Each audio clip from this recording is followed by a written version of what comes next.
Hello, and welcome to the Class Dojo Training Program Performance Evaluation Briefing, conducted by Carmen Garcia, Jose Pesina, and Clover Johnson. In this overview, we have the introduction, program description, evaluation data and analysis, findings and recommendations, and resources. In our introduction, we'll start with the purpose. So the purpose of this evaluation is to look at the function of the Class Dojo training and look at the program in terms of its effectiveness. We want to provide an examination to the stakeholders to let them know the perception of difficulty prior to engagement of the training. That's our pre-survey. We also explain factors related to the value of the output of stakeholders, of their time and other resources, and that's our post-survey. And then we make recommendations to the stakeholder according to our findings. For the program description, we are talking about goals and objectives, the intended audience, the program activities. For the program description, Class Dojo training program is accessible to all platforms, contains multimedia, hypermedia learning objects, and they are less than 5 minutes each. And there's the website to go to the Class Dojo. So we're gonna go and navigate through the Class Dojo, and the first thing we see is a pre-survey that contains the questionnaire for the stakeholder to evaluate the Class Dojo training. We can navigate through using the training modules and go to each section by clicking on the drop-down menu. To play any of the videos, you can just click on the video and then watch or fast forward, add closed captions, maximize the window.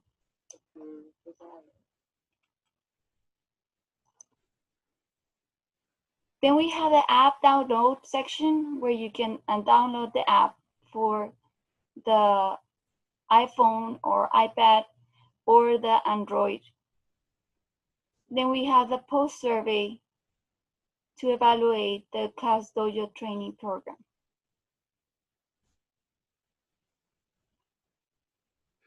Then for the goals and objectives, we provide accessible, smart and low engage stakeholders to learn, and the stakeholders can evaluate it as we saw in the navigation. The intended audience are kinder to 12th grade school administrators and teachers. Program activities, we can drop down the menu, we can scroll down, we can, it includes promotional videos, tutorials, apps, and links. Evaluation data and analysis. Evaluation data. This evaluation proposes to use Brinkenhoff's success case methodology for program evaluation to evaluate the effect of an asynchronous video training on the use of Class Dojo by teachers exposed to the training. This evaluation applies SCM to a teacher professional development endeavor and creates a precedent to use SCM as an evaluation tool for teacher professional development. The success case method, SCM, requires minimal investment on resources and will focus on those teachers that implement this tool to understand what is different between them and other teachers that do not implement it. General evaluation questions. Were the training modules effective in teaching teachers to use Class Dojo? What worked well with the Class Dojo training program? What needs improvement in the Class Dojo training program? Analysis. After analyzing the results of both surveys by comparing frequencies of before and after responses on linked questions between the pre-survey and the post-survey, we proceeded to conduct a success case method evaluation with 3 participants, 2 of the participants were success cases that adopted ClassDojo and demonstrated substantial satisfaction with this tool and the training. The third participant was chosen for the opposite reason. We interviewed these 3 participants by asking them to elaborate on their rating responses to the pre-survey and the post-survey to gauge the rationale behind their rating responses. For the findings and recommendations, we compared the pre-survey and the post-survey results, and we found certain patterns about the effectiveness of the ClassDojo training program video modules. First off, only 3 participants completed both the pre-survey and the post-survey questions. This means there is probably a response bias of teachers interested in ClassDojo answering the post-survey questions. The 3 main findings that we found are as follows. First of all, it seems that the teaching level, teaching elementary versus secondary grade levels, affects the affinity for ClassDojo. Elementary teachers or teachers that have taught elementary level seem to prefer ClassDojo compared to secondary teachers that have taught it. The second finding was that mindsets about who is responsible for behavior management also might affect the use of ClassDojo.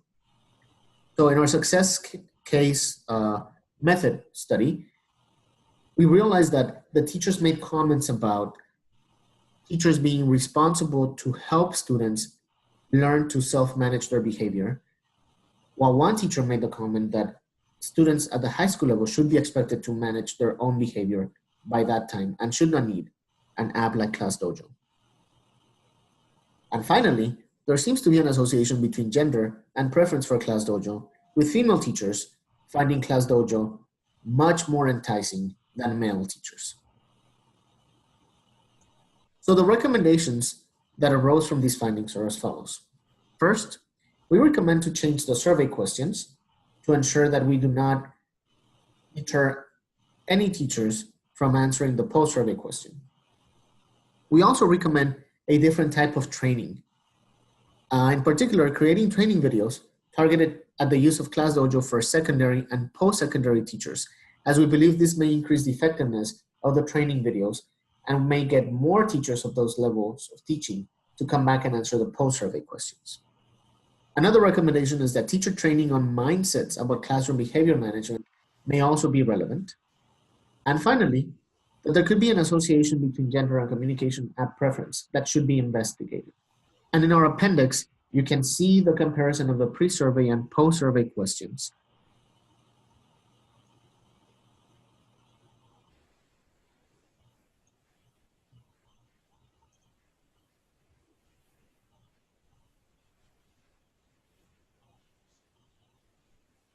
Following are the references for our project.